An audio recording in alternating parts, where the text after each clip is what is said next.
오늘 설교 제목은 선생과 스승, 선생과 스승이라는 제목으로 함께 작가 은혜를 나누고자 합니다. 오늘이 무슨 주일일까요? 네, 감사해요. 스승주일인데요. 스승이라고 표현하기 참 너무나 부끄럽고 좀 그렇지만 스승의 주일을 통해서 또 우리에게 어떠한 은혜가 있는지 함께 나눠보고자 합니다.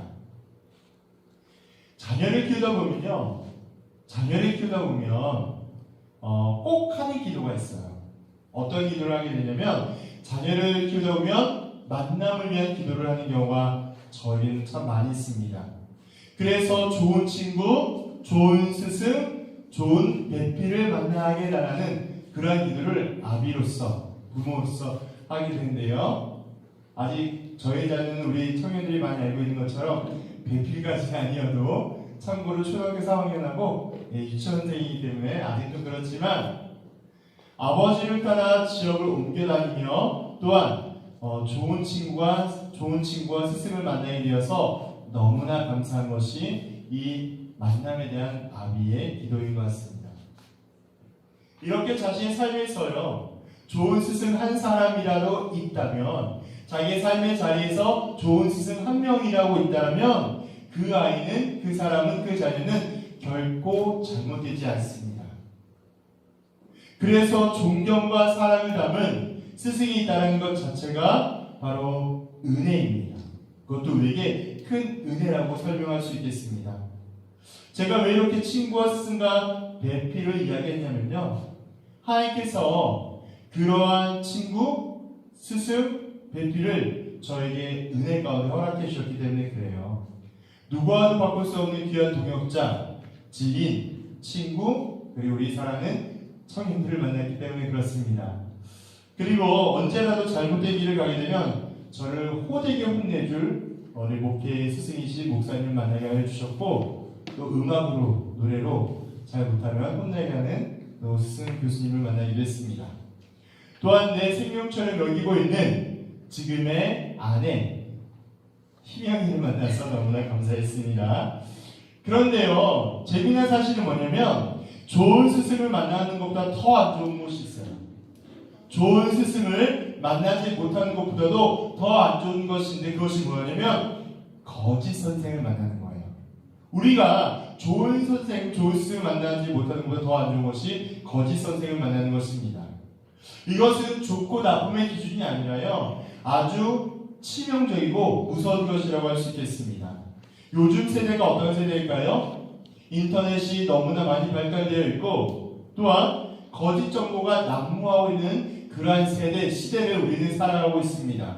이미 어린아이부터 청년에 이르기까지 많은 사람들이 유튜브와 각종 온라인을 통해서 많은 정보를 접하기도 하지만, 때로는 잘못된, 정확히 확인되지 않는, 검증되지 않는 내용들이 마치 정통인 것처럼, 진짜인 것처럼 속이며 유혹하는 경우들이 굉장히 많이 있습니다.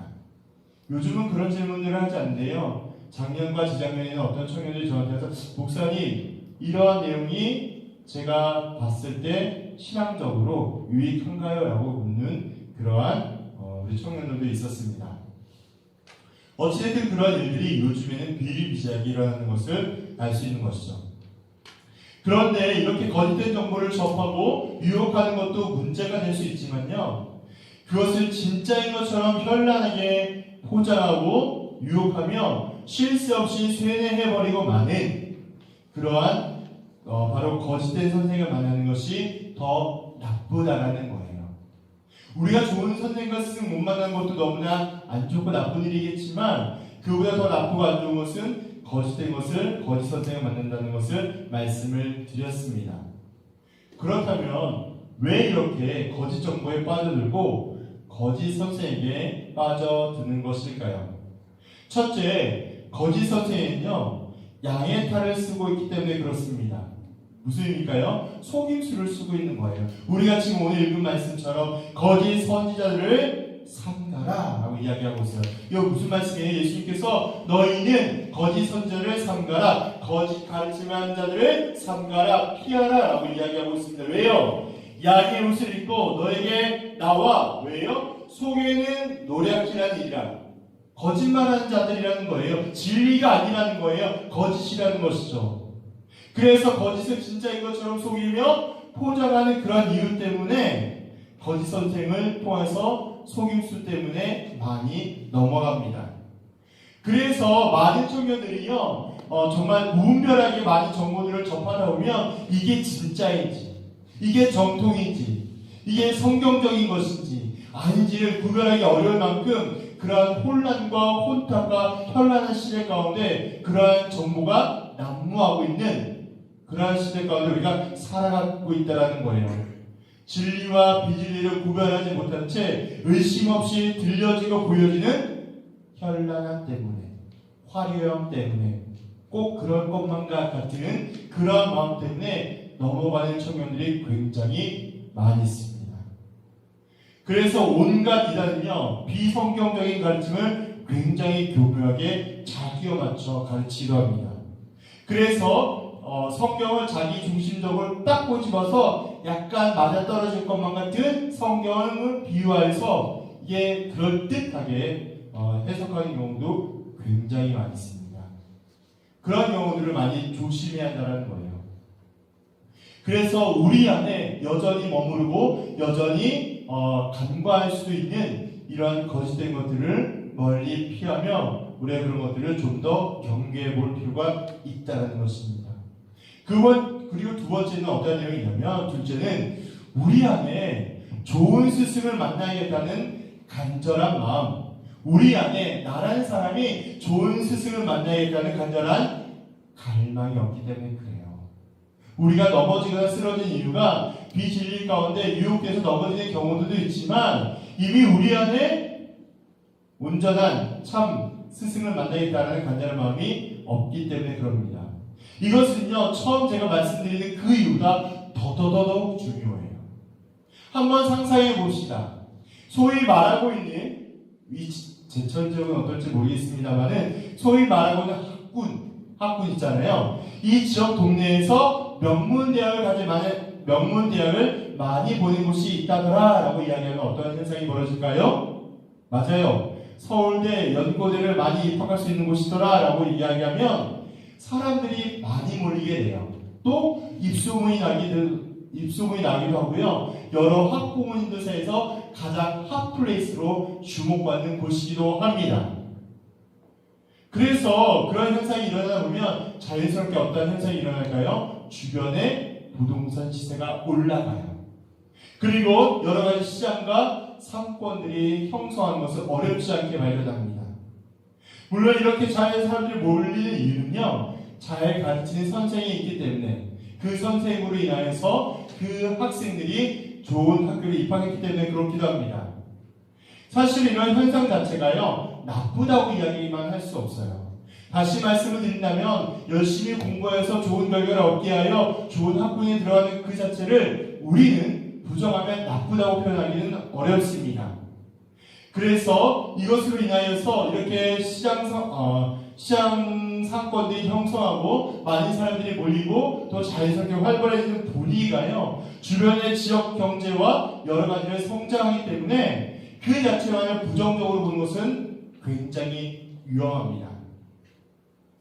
그래서 이러한 사실 가운데 우리가 좀 더 기억할 것, 좀 더 생각할 것은 무엇이냐면, 진실한 스승을 만난다는 관점, 시선, 방향에서 생각해 보게 될 때 학군을 형성하고 특정 지역을 주목하며 발전되는 것, 즉 바로 오직 결과물에 집착하여 과정과 내용이 생략되어서 보여지고 들려지는 것에만 집중되는 현상이 두드러지기 때문에 주의해야 한다는 거예요. 그래서 이런 현상으로 인하여서 어떠한 결과를 초래할 수 있죠? 진실한 스승을 만나기보다, 진실한 스승을 만나고자 하는 그 간절한 갈망보다는요, 내가 원하는 목표, 내가 이룰 수 있는 간절한 결과물만 얻으면 된다라는, 즉 바꿔서 거짓 선생을 만나도 크게 피해 보지 않는다라는 생각이, 그러함으로 인하여서 더 어려움을 만나게 된다는 것입니다. 마태복음 6장 33절에 이런 말씀이 있습니다. 마태복음 그런지 너희는 먼저 그의 나라와 그의 의를 구하라. 그리하면 이 모든 것을 너희에게 더하시리라. 이 말씀 앞에 6장 31절에 이런 말씀이 있습니다. 그러므로 염려하여 이르기를 무엇을 먹을까 마실까 무엇을 입을까 하지 말라라고 이야기하세요. 예수님께서 산상수훈에 하셨던 말씀인데요. 이 말씀이 먹을까 마실까 입을까 염려하지 말아라 라고 말씀하는 것이 바로 33절에 나오기 전에 등장했던 것이 너무나 중요하다라는 거예요. 무슨 말이에요? 우리의 삶의 우선순위 가운데는 먼저 무엇을 먹을까 입을까 마실까를 걱정하며 그것을 집중하는 연약과 나이가 우리를 여김없이 발견하게 됩니다. 소위 말해서 세상적으로 성공하는 방법, 잘 가르친 선생을 찾으며 고민하며 노력하기도 해요. 그러다 보면 어떤 결과를 만나게 될까요? 자연스럽게 노력하고 방법을 찾아내며 그 노력한 것만큼 결과를 얻기도 합니다. 좋은 학교를 들어가기도 하고 좋은 곳에 취직되기도 하고 여러 가지 좋은 결과를 얻기도 합니다. 좋은 자리에 위치에 올라갈 수도 있죠. 네, 이 자체도 부정하지 않습니다.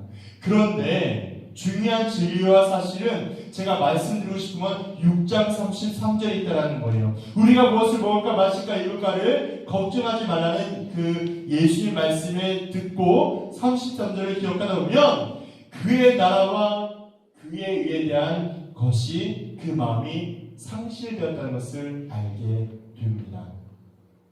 내가 무엇을 먹을까 입을까 마실까를 걱정하다 보면 정작 중요한 그의 나라와 의를 구하는 우리의 간절한 마음이 상실되어 간다는 거예요. 그래서 상황이 이렇다 보니까 어떻게 될까요? 진실한 스승도 찾지도 않고 진실한 스승이 없는 것도 아닌데 아예 생각조차를 하지 않는 심각한 오류와 또한 어려움으로 치닫게 되는 거죠.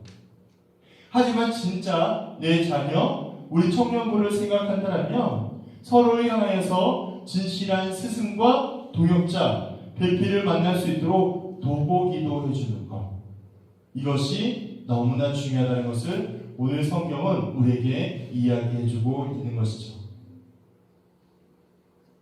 어느 대형교회 목사님의 간증을 잠깐 소개하고 싶습니다. 여러분들이 말하면 알만한 그런 굉장히 유명한 목사님이신데요. 이 목사님은 영적으로 길러주셨던 스승과 같은 모 교회 목사님에 대한 이야기예요. 이 목사님은 그 교회에서 유초등부터 청년 시절 그리고 신대원을 다녀서 거기서 목사 안수까지 받은 그러한 아주 귀한 교회에서 자라고 성장하며 살아왔습니다. 상황이 이렇다 보니까 어떻게 될까요? 오랜 시간 한 담임 목사님 아래에서 한 공동체에 있다면 어떻게 해요? 그 담임 목사님의 목회 철학과 지도를 고스란히 담게 되겠죠.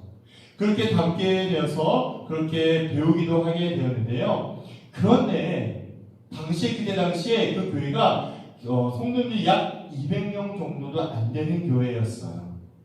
그런 교회를 그때 당시에 그 교회 담임 목사님께서 사역하고 계셨는데요. 그 담임 목사님께서 대형교회 담임 목사로 청빙 제안을 받게 되었답니다. 그렇다 보니까 사람의 마음이 어때요? 살짝 유혹되고 흔들렸겠죠. 전에도 그랬을 것 같아요.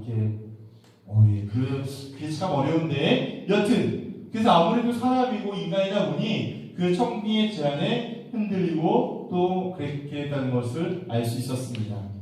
그때 그 교회 시부장님들이 눈치를 채고 그 담임 목사님을 꽉 붙잡으려고 했었어요. 그런데 그 순간 어느 장로님이 그 담임 목사님께 찾아가서 그런 이야기를 했대요. 목사님, 대형교회 가면 생활비를 많이 주실까요? 그러면 우리 교회도 다음 달부터 생활비를 더 올려드릴 테니 가지 마십시오. 라고 그 목사님한테 이야기했답니다.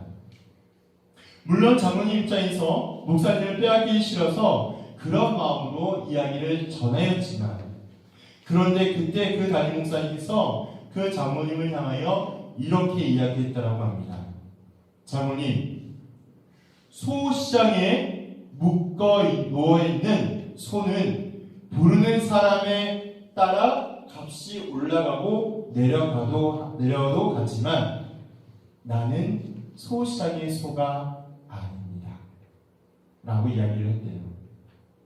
그 말씀을 들은 간증하시던 그 목사님은요, 지금도 그 발언이 생생히 기억나며 소름이 끼친다며 이야기했던 것을 보았습니다. 그러니까 이런 표현이겠죠. 내가 소시장의 소입니까? 돈을 더 준다고 하고 더 주지 않는다고 해서 안 가고, 그리고 난 후에 그 목사님, 그 교회 담임 목사님은 성실히 사역하다가 그 교회를 은혜롭게 은퇴하였고, 그리고 그때 그렇게 청빙 제안을 받았을 때 그 목사님께서 그 시무 장로님에게 당회에게 이렇게 요구하셨대요. 저에게 줄 돈이 더 있다면 우리 교회 안에 있는 예배당에 낡은 의자를 바꿔주십시오. 그리고 나서 그 다음에 빚이 모든 의자가 다 바뀌어진 일들이 일어났다고 합니다. 이처럼 이 목사님의 간증처럼요, 진정한 스승을 만나게 되면 그 말 한마디가요, 그 자신에게 어떠한 영향력을 주고 또한 어떠한 교훈을 주는지를 분명히 구별하며 알 수 있게 됩니다. 물론 누구라도 그런 스승이 되는 것이 쉽지는 않아요. 제가 아까 말씀드렸던 것처럼 제가 만약 그런 상황이었고 제가 그런 어떠한 갈등 속에 놓여져 있다면 저라도 그 유혹과 갈등 앞에 쉽게 무너지고 말았을 것입니다. 어쩌면 그러한 스승이 된다는 것 자체가 불가능한 일이 아닐지도 모르겠습니다. 하지만 그런 진실한 스승을 만나 가르침을 받고 깨달음을 얻었기에 가능한 일이라고 생각이 되어집니다. 그래서 우리는 잊지 말고 기도하셔야 돼요. 우리의 생각과 우리의 판단과 우리의 능력으로 살아가는 것이 아니라 하나님께서 원하시고 기뻐하시며 바라는 자리의 모습을 살아갈 수 있도록 기도하는 것이 중요합니다. 그리고 거짓 선생을 만나지 않도록 기도하셔야 돼요. 또한 진실한 스승을 만날 수 있도록 간절히 사모하셔야 됩니다. 제일 중요한 것, 내가 바로 그러한 스승이 될 수 있도록, 내가 바로 그러한 진실한 스승과 그러한 사람이 될 수 있도록 훈련되게 기도하는 것이 제일 중요하겠습니다. 진정 우리의 참 스승은 누구일까요? 여러분들의 참 스승은 누구입니까? 지금 마음 가운데 주시는 그분의 이름과 얼굴이 떠올랐다면 그 또한 주께서 주신 마음일 것이고 하나님의 은혜 가운데 주신 선물과 같은 은사 혹은 스승님이 될 것이에요. 그 스승님의 은혜를 기억하면서 또 여러분의 삶의 자리에 은혜를 주신 분들을 기억하면서 이렇게 스승님들을 통해서 또한 은혜를 나누기를 소망합니다. 우리의 진실한 스승은 오직 예수 그리스도이십니다. 예수님께서 우리에게 보여주신 진실한 가르침은 오직 십자가의 사랑과 은혜인 것이죠.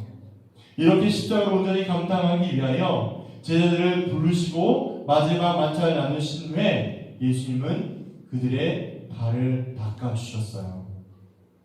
예수님께서 발을 닦아주신 행위는요, 제자들에게 진실한 섬김과 온전한 사랑을 가르쳐 주시기 위하여 그렇게 행동하신 것이죠.